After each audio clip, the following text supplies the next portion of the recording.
Creativity isn't just a buzzword. It's the engine behind some of the most successful ideas, campaigns, and businesses. But what does it take to turn a spark of inspiration into something truly impactful? I'm your host, Sheila Butler of Butler Marketing Group. And today, Innovation Catalyst Lee Kitchen is sharing his expertise in design thinking, techniques to foster creativity, and how to, yes, and celebrate failures and use Elmo to move past analysis paralysis. So pour yourself a drink and enjoy this enlightening conversation on Marketing Over Bourbon.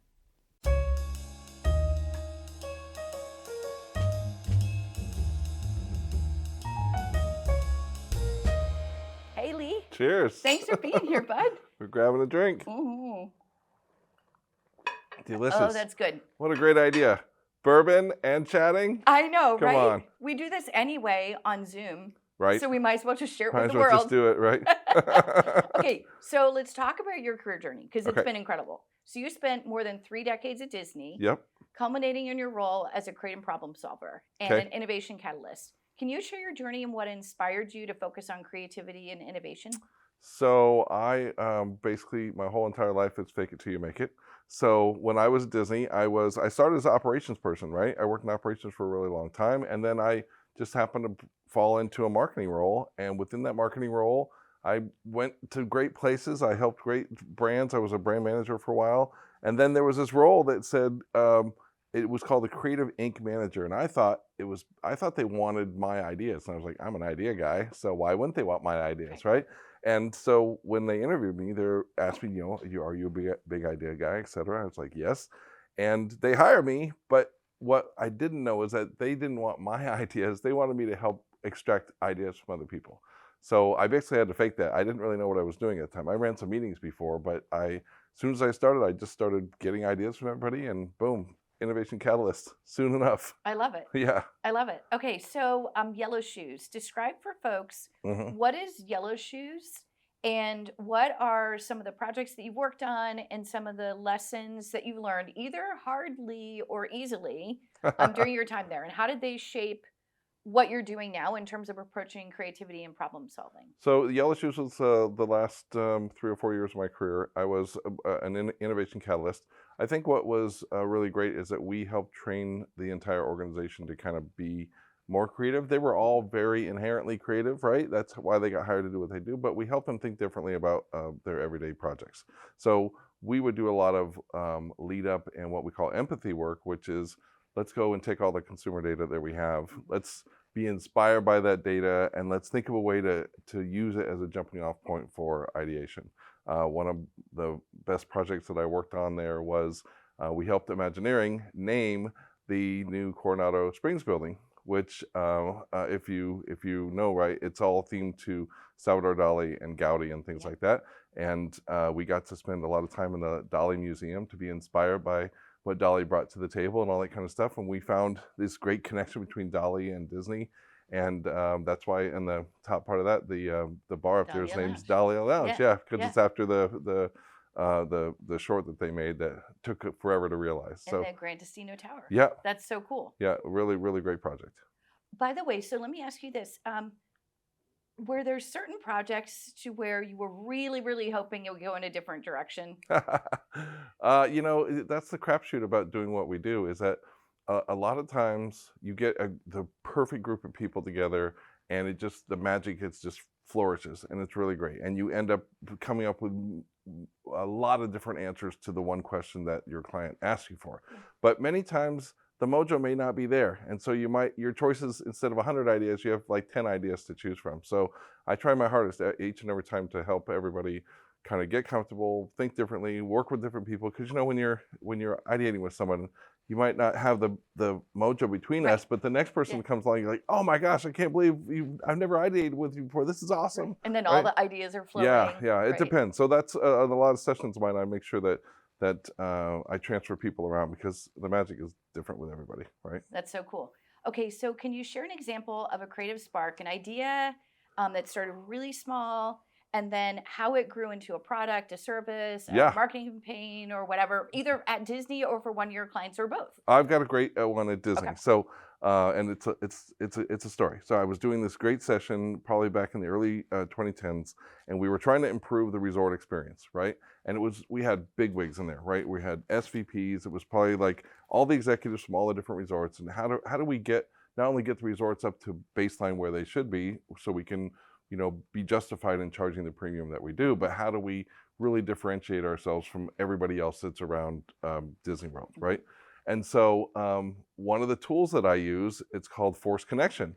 And what happens is that you give a random object to somebody, Okay. and they dissect the random object. I'm going to show you a little bit later how it works. Awesome. They dissect the random object, and then they use the words that they write down for inspiration. So this one group of executives. Now, mind you, my boss didn't want me to use this tool because, like, you can't hand a toy to a bunch of executives. I was like, yes, we have to use this. We have to get them out of the way of thinking. So I hand them this little van. It was a little toy van. It had a little smiley face on it, right? And they were like, are you kidding me? Like, the look that they gave me was like, what are we going to do with this little toy van? And so they followed the instructions. They started writing stuff about it. It's happy and it does a bunch of stuff, and it'll be happy to pick you up, things like that. Well, the idea that they came back with was this awesome thing that we didn't have at Disney yet, and they named it Bounce. So if you wanted to bounce from the parks really quick, instead of going on the monorail or the bus, you could call this service called Bounce, and it would bounce over to get you. Okay. Well, as soon as we put it through our kind of creative process, they put a look around it, and it came out with a bunch of polka dots on it, and it was obvious that it was going to be the minivan. Yeah. And the minivan was a game changer, right? It was something we didn't offer before, and it all came from a little toy. And a bunch of executives that probably didn't want to play with a little van during a meeting. I love that, because I had assumed that the minivan came from the fact that it's mostly a minivan or a small SUV and mini. So that's amazing to figure out. Yeah, that it was cool. Was the little kernel. It was. And then look what we have, a product differentiator on our hands, right? I love it. I love it. Okay, so speaking about creativity and a culture of creativity at Disney, right? What lessons did you learn from that time about fostering creativity and applying it to solve really complex problems? Yeah, I think the most important thing, and you'll hear me say this forever, is the collaborative part of it. Like the key to a successful session is to have everybody that's going to be involved with executing that idea in that session, creating it together, right? And what happens is that when we create an idea like that, when we go back to say, hey, can we do this, or should we do this? The people that were there at the session are passionate about it because they helped create it. They're like, yes, we're going to do this, and I'll find out a way to make it happen. That's why I always say you invite your toughest partners to those sessions. You always invite your legal partners to your session. You invite the people that are going to execute. You invite the finance people. Yes. But so many times those people get left out, and then you go to ask permission. They're like, no, we can't do that. But when they're part of the process of making it happen, it's a whole different story, I love it. I love it. You got to bring them on the journey. Absolutely. Yeah. Really important. So talk about design thinking. So it's often used or talked about, but I don't think people really understand it. So how do you define it, and what makes it a powerful tool for solving problems? What do you think about it? What do you know about it? You know what? So I see design thinking as getting people to actually figure out and bring up creative ideas through a methodology that may be very foreign to them, but I think it's different than saying, come up with some great ideas. Right, definitely different, yes. So it's just a structured process, right? And the structure is, we start with the consumer, right? That's the first part. The reason I call it design thinking and human-centered design is because it's got the heart of the consumer or your end user in process. So you start with all that data you have, you get inspired by it. Well, I mean, first, even before that, you get the group of people that's going to work on the project, and you get them to decide what it is that we're working on, right? So you start by defining what you're working on. And how many times in business do you just get told what to do? Correct. And you don't know why you're doing it. And also, there's no forum for you to ask why you're doing it. But this is like an open forum of collaborative people that are like, well, why are we doing this? And let's all agree to what we're doing and why, right? And then we go out and get inspired by the consumer. We use that data to jump as a jumping off point for ideas. And then after we have all those ideas, we have to refine them somehow. We have to select. So we do methods to make sure that it's both subjective and objective. And then after that, we decide who's going to execute, and then we go for it. And it's like a repeated cycle. Awesome. Yeah. So you probably have some people in the room when they come to a session that they're trying to figure out, why am I here? What's going to happen? They're a little apprehensive about it, Yeah. right? Or they may actually just be reluctant to either participate or be supportive of the idea. Yep. So, what do you do to break through the reluctancy as well as get people on board and really unlock their creativity and encourage everyone to participate? Yeah, I think that a lot of times when people come there, they've been traumatized by some other person who's made them go rah rah, embarrass them in front of people or whatever. So Right. they come in there going, I'm not talking, or I'm not going to do it, right? But one of the things that I like is I want to make sure that both introverts and extroverts feel comfortable, because usually in a brainstorm setting, it's the extroverts that rule, right? Which is why the stand up, what I call popcorn brainstorm, where you stand up at a post-it and somebody's yelling stuff, the introverts don't want to yell anything. So you've got a bunch of people in the room that are super smart that you're not getting ideas from. So I make a point to make sure both introverts and extroverts feel comfortable. I have a deep knowledge about that even more now because I married an introvert, and I'm just absolutely opposite than her. And she'll tell me that I'll review an exercise with her and she'll tell me, no, you should do this for the introverts, make sure they feel comfortable. So getting both sides to feel comfortable is great. And then another thing I do is I mix people up throughout the day. Yeah. So, and I do smaller groups too. So it's none of this yelling out stuff. It's a small, intimate group. I set the chairs up so that it's like you're sitting in your living room. So people are just talking across from each other. I take tables out of the way so there's no barriers, and it makes for a much more pleasant session for everybody. Awesome. So I shared something that you do in your sessions in a meeting a couple weeks ago.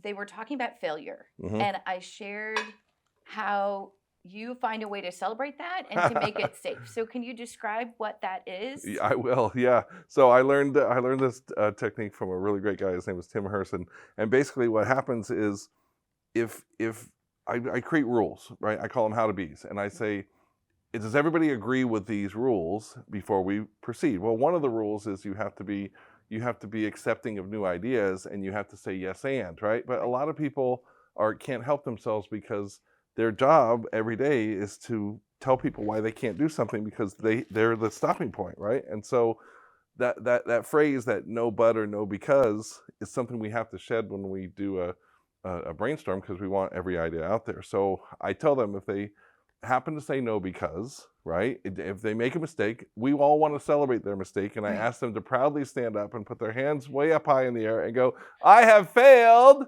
and then we're all going to give them a big round of applause. Yeah. And I'm telling you, that one thing, I get so many comments after my sessions, because people will tell me 3 weeks later that somebody will have a bad phone call and they'll stand up in their cube and they'll go, I have failed, and everybody in the office will clap. So it starts a thing. But it basically is just to make a comfortable way of easily failing. And what happens, the neat thing that happens is that I'll usually do about 5 exercises for a 4-hour session, for example. And the first hour, you get about 2 or 3 of them, and it's a lot of fun. Everybody applauds. By the time we get to the next 3, nothing. No one's failing. Like, either you're not failing or you're just not admitting it. And most of the time, they're not failing. So it really works, actually. Awesome. All right. So another one of your rules happens to do with this guy. Elmo, People yes. are probably wondering why he's I joining saw us. you put him there. Yeah. So, again, there's a lot of people that problem solve for a living, right? And when those people come into a brainstorm session and you mix them with people that are super ideators, a lot of times there's conflict because a lot of folks need to resolve stuff before they can move on, kind of thing. And so, because usually in a session we don't have enough time to resolve those things, right? We're going to resolve them later. We're going to create the idea now, and we're going to figure out how to do it later, which in itself is a really hard thing to let go, right? And so I bring Elmo because many times, when I mix people up, there happens to be a bunch of resolvers in the same group, and they'll analysis paralysis forever before they even write anything down. And I tell them, I said, if there's somebody specifically that's being a little bit more analysis paralysis, you can hand them Elmo, and Elmo stands for enough, let's move on. That's just a polite way of going, hey, here's Elmo, and We're done. to shut the hell up and let's move on, right? And scene. Yeah, I've had clients before that have loved that thing so much they bought their entire staff an Elmo, because apparently they can't get anything done in their meetings, so everybody's throwing Elmos at everybody at the meetings. So it works, right? It's a simple thing. It works. I've shared it with some clients, and if I feel like we're really just like getting way down the rabbit hole, I will take him out of my. He's like literally in the drawer next to me, and I will just slowly float him across the screen. Right? That's all you need, right? As a matter of fact, I rarely ever use him. I bring him as a rule, and I don't even put him like you don't even see it on my PowerPoint. There's no rule that says Elmo. I bring him out, and all you have to do is sit in there, and everyone's like, "Oh, I don't want to be Elmoed," and so they tend not to do that. It's quite effective. Do you want to share exactly what happened when I was Elmoed? Oh well, your boss was a little bit crazy. That's the guy that took the thing, and we were presenting ideas, right? We were Yeah. presenting ideas, and he decided to use Elmo as kind of a secondary person to talk. So He like literally put Elmo in my face. I've never heard Elmo swear before until then. He did. Elmo's got some curse words in Yeah, him he for does. sure. That was Okay. quite funny. All right, so Lee, so take a sip Yes. and take a break for a hot second while I thank our show sponsor, which is Mhm. D3 Brewing Company. D3 Brewing Company makes Three Wishes, Binny's Brew, Retired Rides, and many other fine craft beers, and they are a gracious sponsor of our show and support of the show. So thank you, thank you, thank you. Drinks up, D3 Brewing Company. All right, that's all the time you get, Lee. Okay, so back to that. All right, so you often talk about the intersection of creativity and Mhm. collaboration. So how do you help teams work together effectively to generate and refine really great ideas? So again, I set up in sessions. I set up guidelines. So I make sure that everybody's kind of on the same level, and I kind of teach them a common language around creating ideas. Right, a common language is really important because if we don't have that, we don't know what level we're going to when it comes to creating ideas. And then I also level the playing field. So like I told you, I take the tables out. I purposely don't do an around the room at a brainstorm session because you know what? I don't want to know who's an SVP in that room. Right. Everybody is on equal footing, and we're all just creating ideas together. And it's funny because I do have some executives that come in that are kind of full of themselves, right? And I have to read that room too, because what happens is those executives will just try to sell their group their ideas, and they won't be new ideas. So I end up doing a kind of a group manipulation to where I get them all in the same group, and then they can hash out their own ideas together. So I love it. yeah. All right, so you talked about the yes and. Mhm. Do you want to try a thing? I don't know if I'm going to be good at this or not, but where you start with no, Uh-huh. right? Where people really know what that feels like and experience that, and then the yes and. So yeah, I usually start a session by having people call out their bad behavior, right? And so when you come up with an idea, there's a million reasons why you can't do that idea, right? And I tell them to go ahead and just live in that world, right? So I ask people to come up with an idea for a party, for example. So Actually, you do it. You want me to do it? I'll do the no. Okay, Yeah, so I've got yeah, this and then really you can great do the idea for a yes. party, right? It's going Okay. to be this epic thing. We are going to have it on one of the a huge cruise ship. We're going to invite like all of the latest pop stars on it. We're going to have Tay-Tay there. It's going to be really great, and we're going to have all of these inflatables that are all around. We're going to have fireworks, and it's going to be great. It's going to be all inclusive. It's going to be unlimited drinks for everybody, and we're going to do it at milestone occasions. So we're going to do it at New Year's Eve. We're going to have it on what do you call it, St. Patrick's Day. We're going to do this party on 4th of July, right? It's going to be like this epic party that we do all kinds of things. What do you think?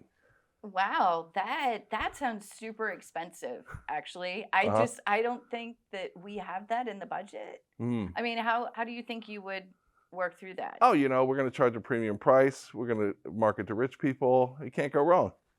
Yeah, but how are you gonna have the same celebrities every time for like New Year's Eve and No, St. we'll Patrick's have more Day expensive celebrities like all the time. Huh. Yeah, but do you think that people are really gonna pay for that? I mean, Yeah, wah wah. See, it's like draining, right? So I'm just sitting here fighting you, and trying to justify it, but it's like so good. The idea is so good. We don't know where it's gonna go, right? Okay, all right. So share the yes and, because actually it's something that I've now incorporated in everything that I'm doing. Basically, I find a way to say yes and. Good. So, but yeah, explain that. I think one of the most important things is your body language, right? So when especially in a leader peer role kind of thing. So if a person comes up to you and they work for you and they have this great idea, and the first thing you do is get that look on your face, like, oh my God, that idea is like the worst, and you're rolling your eyes and stuff like that. Like, it's not very encouraging, right? So trying to change your body language is important because you want those people to come back and give you ideas. And so the same goes when we're brainstorming. It's a concept that we learned from improv theater. So improv theater has this thing that's called make an offer, take an offer, right? So if somebody makes you like if you're on stage and somebody makes you an offer, the first thing you do is take an offer. You're there to make them look good, kind of thing. And so it's a very similar thing. So if somebody brings something up, I say something about having a cruise and taking Taylor Swift, instead of thinking all the ways that you wouldn't, couldn't, shouldn't do that. You're going to take that offer and you're going to throw another one back to me like, oh yeah, Taylor Swift. Well, why don't we invite Richard Branson on there too? And we'll have all the big people and we're going to go on a spaceship, right? So like you're basically just going to keep going back and forth. And what happens is, yes, you might grow an idea that's the most impossible idea in the world, but if you free yourself from that, you're more likely to come up with a nugget of an idea that can be used for later, right? So, I mean, it's important to let that happen though, and when you shut it off, you'll never see it happen. Right. So yes, and. Yeah, yes, really and. important. Okay, great. So, you know, I've had some other guests on the show, and at some point in time, I asked them to share a question for me to ask a future guest. So in your time at Disney, you worked with a lot of different guests who are expecting these like magical Disney moments, right? Yep. So what was a time when you exceeded those, and how can people apply those lessons to their businesses? So I think I had a story for this, didn't I? I'm sure you have many. No, but I think, didn't I remind you of a story that I had on it? AKA, isn't on the teleprompter? It is. God, not that one, because we ended up having. So we'll stop. We'll fix this part. But no, I ended up having the question twice. Oh, okay. And so repeat the question again. Yeah. So actually, let's just go to the next question, because I have another one later on in here. So, yeah. So that's why I wrote those in, because I was afraid I'd forget. When you said that, I was like, oh, I forgot. Yeah. No, exactly. Yeah. So I ended up having two of these. Yeah, for some reason in the script, and then. Okay, anyway, so Lee, design thinking, and how do you get people, especially when they show up, it's probably early, they've grabbed some coffee and whatever, but they're maybe just not totally into this yet. So what are some of the things besides the exercises that we just did? What do you do to get them going? Because I remember something about invisible wallpaper. So there's a common level of energizers, what we call energizers, that facilitators use to help people get in the right state of mind. Because when you walk in, most of the time when you walk into a meeting, you just come from the worst finance meeting that you've ever been into. You may have come from a lecture from your boss or had a horrible client call, whatever it was, and you're coming in and you want to make sure everybody's kind of, again, at the same level. And so I always start with just a simple energizer. One of them that you just talked about was it's called experts, and basically you have people get together and everybody has an expertise, and you give them some ridiculous expertise, like I'm the best salesperson of invisible wallpaper. Yes, I am. And what happens is that they totally forget all their woes, and they just talk about being an invisible wallpaper salesperson for 2 minutes, and it just unclutters their mind, and it helps people think about stuff differently. So I always say, even when you're doing a finance meeting, watch a funny video, right? Our brain, you know, it stays in kind of zones. And what happens is when you're working, you're in what they call that beta brain zone, which means that you're too busy to think, right? You're taking calls, you're doing emails, you're stressed out, but you have to get to like the next brain state to help think of it. It's the same reason you come up with great ideas in the shower. You're not thinking about anything, you're not stressed out, and all of a sudden you have the best idea in the entire world. Same when you're driving to work or you're walking the dog, right? But you don't ever come up with great ideas stressed out at work because you're stressed out at work, right? So I help get people in what they call the alpha brain state, which is when you have a little bit of open to your subconscious and you're able to kind of draw from it, and you're not stressed as much, and you can think of ideas. So. I love it. So I'm going to build on that question a bit. What is a good technique or approach to use when maybe it's falling flat in the room? Like, how do you get everybody on board again?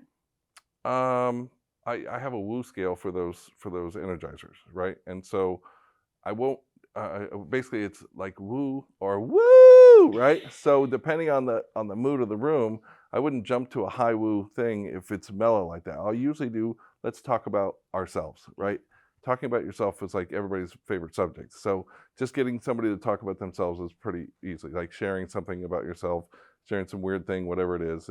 That's an easy thing to do. That's awesome. And then the next day when we all know each other, then I'll do the high woo exercises and everybody will go crazy for those. So do you find that day 2 and subsequent days are much easier because everybody's sort of in that zone? Oh yeah, especially with new groups that are new to the process. It takes a couple hours to just warm up. That's why I don't say yes to anything less than 2 hours. Like if somebody says, "Oh, I want to hire you for an hour brainstorm," I'm like, no, because people don't get good until hour 2, and then it's between hour 2 and hour 4 that it's the great nuggets of stuff. So, but when it's 2 days, we can get all that inspiration, then come back the next day, and we're really powered, ready to go. How does it differ with your long-term clients? Because you have some clients who've been with you for multiple months, multiple years. Yeah. So how is it different with them? I find that those clients are they churn out much more ideas. So a great example, I got back from Panama with my client, the Adventure Travel Trade Association, amazing group of people. They've been to 3 or 3 sessions of mine, and I had them going within like 30 minutes, and they churned out, it was 300 people, and they churned out hundreds of ideas. Like each table was churning out 2 or 3 per 15-minute exercise I was doing, and it was all because they'd had experience before. Yeah. So my best clients now are my former employer, Disney, and they're also used to the process. We just dive right in. Like I don't have to do a whole lot of conditioning up front or say the rules, because they all know the rules and they all know what's going on, and we're level set. We start, we go. So yeah, it's nice when that happens. For me, it makes my job a little bit easier, but it also results in the client getting back more of the things that they need. That's very cool. Yeah. Okay, so when I have people on the show, I ask them a question that they want me to ask of a future guest. Okay. So, so here's one, which is, how do you ensure that guests feel welcomed and valued while delivering exceptional experiences? You talking about my current role or like my past roles? Any role. Acknowledgement is always good. I'm a nickname guy, so in most cases I will give somebody a nickname and I'll acknowledge them individually, right? Or I might name them after the idea they created. So there was this one guy at one of my last sessions who led a group that came up with bippity boppity Botox. It was a total joke idea, but it was like, hey, let's get older cougars in to do the bippity boppity tweak. We Botox them up. Yeah, and like I called that guy Botox for the rest of the thing, and he loved it, right? But it was just like a little personal acknowledgement. I think that's when I go places. Sorry, I touched my mic. When I go places, I like it when people recognize me and remember me, right? So every now and then when I fly a lot on Delta, when I fly on Delta and I run into a service person that's seen me before and they recognize me, I feel so good because I travel so much and it's so nice to have somebody finally recognize you, right? So yeah, little personal recognition goes a long way. I love it. We're taking a quick bourbon break, so while glasses are refilled, let's talk about something as important as a good pour: your marketing. I'm the founder of Butler Marketing Group, and we help businesses, small, medium, and Fortune 500, navigate growth and transformation with marketing that's strategic, intentional, and built to leave a legacy. Whether you need branding, marketing strategy, loyalty, or a fractional chief marketing officer, we've got the perfect blend of services for your business. Contact Butler MG to get started. Now, back to the show. All right, so let's talk about facilitation of design thinking sessions. So what are some best practices if people want to structure a design thinking session, and how do you guide clients through that process, especially over multiple days, to ensure that you create the outcomes that are the key deliverables for that client? It's kind of a multi-step process. I definitely start with a a session where we decide what they're solving for, right? We do that virtually. We come up with what I call the challenge question. We all agree on the challenge question. That's what we bring into the session. But then in advance, a week in advance, we'll take that challenge question and we'll kind of simplify it. And I'll ask them, hey, go out into the world and find other places that have solved this simplified thing and send me an example of it. And what they don't know is they're doing a little homework assignment, but I'm actually going to use that for an exercise as a jumping off point to say, hey, that place that's not even related to your business has done something that you haven't done. So why did they do it and why was it so great? And I have them use that as inspiration to create an idea. So starting it in advance. And then I also recommend, if we're doing a 1 or 2 day session, that we have the same people, right? The same people that are generating those ideas. And the makeup of the people is important. I always tell them it's like when you have a party, right? So when you have a party, you want the party to be fun, but you have to invite your boring uncle, and you have to invite whoever that's going to just talk about politics all freaking night, and that you're going to have those people, right? So that's like your executives. You have to invite the executives, Right. but so you have to also invite those people that are a little bit more ready to do ideas and things like that. So if you have the perfect mix of people, a little bit of background music, change stuff up, you're going to have a good party, right? Everybody's got a beverage, that kind of Right. thing, So the mix is really important, and then making sure that you I switch teams up, I switch people up, and by the end we've got a selection of ideas, and I asked them then for a quick second, hey, put on your analysis hat and let's pick out 2 or 3 of these that we're gonna think about moving forward with, Yeah. right? So you and I are very high energy people. Mhm. What do you do when you've got a room and you just can't get them amped up? I got to tell you that I've had different experiences with this. I had one person in Paris who I could tell this person was not having any of it. Wasn't even looking up half the time, writing on his stuff, and he contributed and he participated, and I was like, this guy didn't enjoy himself. At the end of 2 days, he comes up to me and he tells me it's the greatest thing he's ever done in his entire life.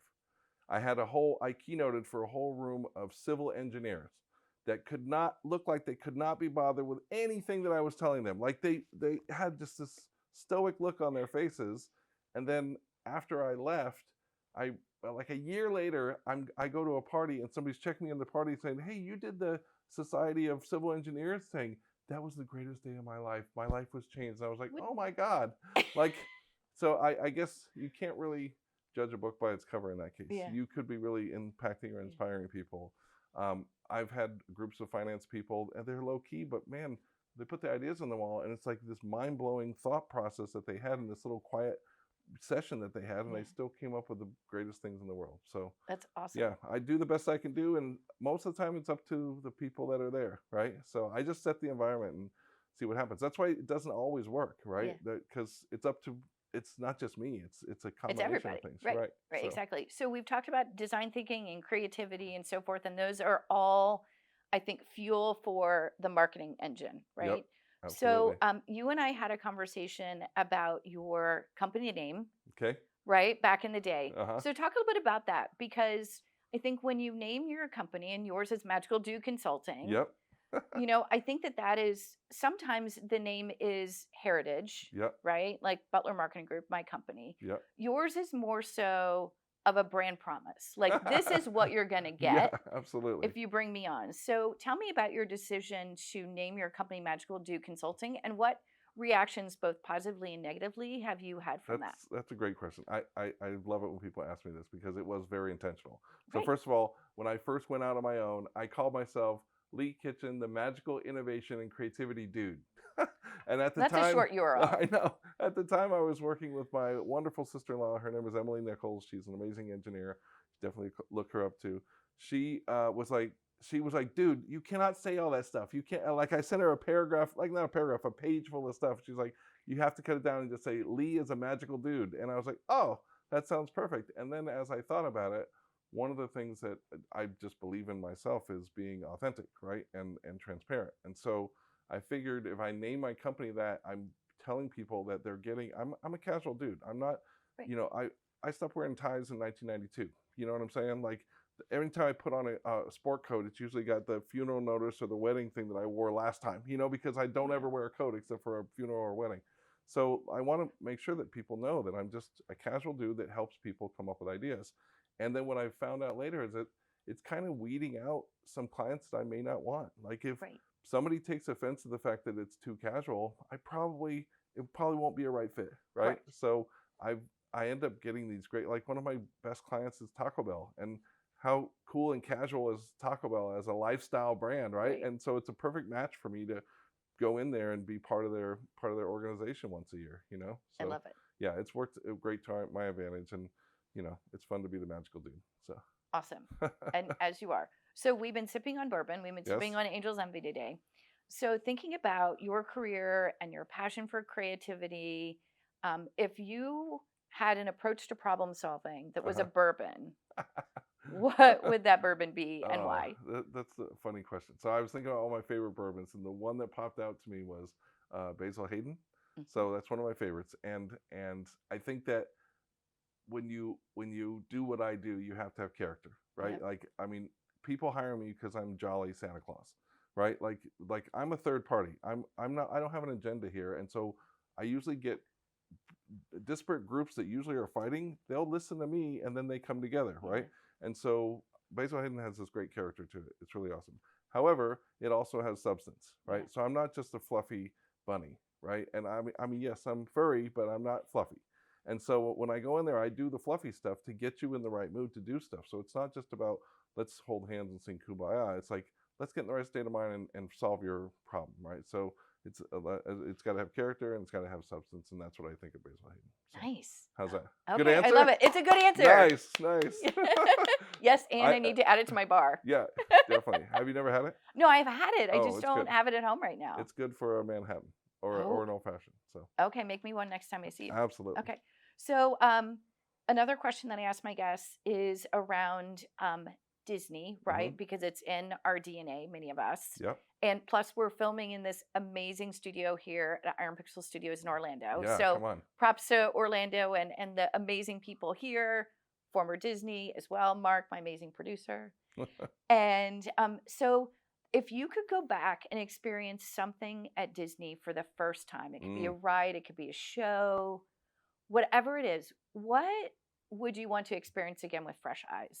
With fresh eyes. Well, I mean, I have a couple answers to that. I probably don't have time, but my first would be Rise, because Rise Against the Resistance, because the first time it went on, of course, it broke down. The ride breaks down all the time. I don't know how they designed a ride that breaks down every freaking 2 minutes, right? But like the whole entire experience is the single best thing in any theme park ever in the entire world. It's just amazing how they thought about it and each little juncture and stuff like that. So I would definitely want to do that. However, I remember when I was a kid and I got my job at Disney in 1985, and I stood there and watched what do you call it? It wasn't Illuminations. It wasn't Illuminations before Illuminations 2000. It was called Illuminations. It was Illuminations, Yes. right? It was the one with like each country, and they had they focused on each country. I was blown away by that. Yeah. It was like the coolest thing I'd seen in my entire life. So I would love to see that for the first time. I just remember as a kid staying late. Like I got off probably at 8:30, and I was walking from the Land Pavilion back, and I decided to go into World Showcase to walk out of Mexico instead. And I had never seen it, and I watched it, and I was blown away. I still love listening to music. It's so good. Very cool. So, I know I haven't heard the all original electronic and Illumination stuff like music that. in a long time. Yeah, good stuff. Yeah. I got an MP3 of it. I can send you. Oh, good. If you still Okay. listen to MP3s. Yes, yes, I do. Okay, so now is your time where you get to ask a question of a future guest. And so, what would you like me to ask? I don't know. So, what would I like you to ask? I think you and I were talking, and this is a little. I love that when you came up with this idea. Oh, which was I think I know what it is. Hold on. I know what it is. I know what it is. Yeah, I know what it is. So it has to do with this. No, yeah, I know. So the funniest thing happened to me at my last session. It was in Panama. So I'm leading 300 people, right? And I'm standing there probably 3 exercises in, and some dude walks up and he hands me a glass, and it's got something in it, and he's like, "Take this, it'll be better." And I'm like, "What is it?" He's like, "Just take it." And so I just took it, and it was like this 100 proof Costa Rican rum or from some foreign land somewhere. And I was like, wow, I just did a shot at work. How great is that? So my question to your next guest was, if you were at a meeting and your client came up and said, "Hey, before we get started, we're all going to take a shot," right? Would you do it? That's my question. Okay, Yeah. Interesting. I mean, because it was technically the client, so I mean. Right, you're going to say no? Well, the fun part about it is I went to that table, and they've all been drinking like the whole session. Like they've got the bottle out and they're pouring. I was like, "Oh, whatever works," you know. So. What time of day was this? I'd say 3 o'clock in the afternoon. I was going to say before 5. Yeah, it was before. It wasn't in the morning though. It was in the afternoon. Okay. So it was good. Not rum. like it this. was good rum too. It was because really this is strong morning. Rum. Yeah, I went after it too. Anyway, first for everything, right? I love it. I love it. I love it. All right, so I'm so excited because we covered a lot of ground today. We did. But you're going to come back for another show. I would love to. It's amazing. If I'm invited back. Of course you are. Yes. Okay. So let's wrap this up. So thank you for sharing your insights and around creativity and problem solving and design thinking. I think that you've done an amazing job crafting marketing at Disney as well as with your clients with Magical Do Consulting. And I'm just in awe of you and your creativity and your energy, Thank which you. is why it's so much fun hanging around with you. Also, a special thanks for the Iron Pixel team here. They're incredible. So look them up for their production work if you are a corporate client or in the Orlando area. And many thanks again to D3 Brewing Company, makers of Binny's Brew, Retired Rides, and more craft beers, for sponsoring the show. And for everyone watching, I hope you found this conversation as valuable as I have, whether it's about fostering collaboration, embracing design thinking, or leveraging creativity to drive results. There's so much here to take back to work and to life. And if you enjoyed this episode, like it, share it, subscribe to Marketing Over Bourbon, where we bring you candid conversations with the most fascinating minds in business and beyond. So drinks up, kungaloosh, and we'll see you next time. High five. Woohoo! And one last drink for the close. Oh, Okay. cheers. Sorry. Cheers. Hey. Yeah, good.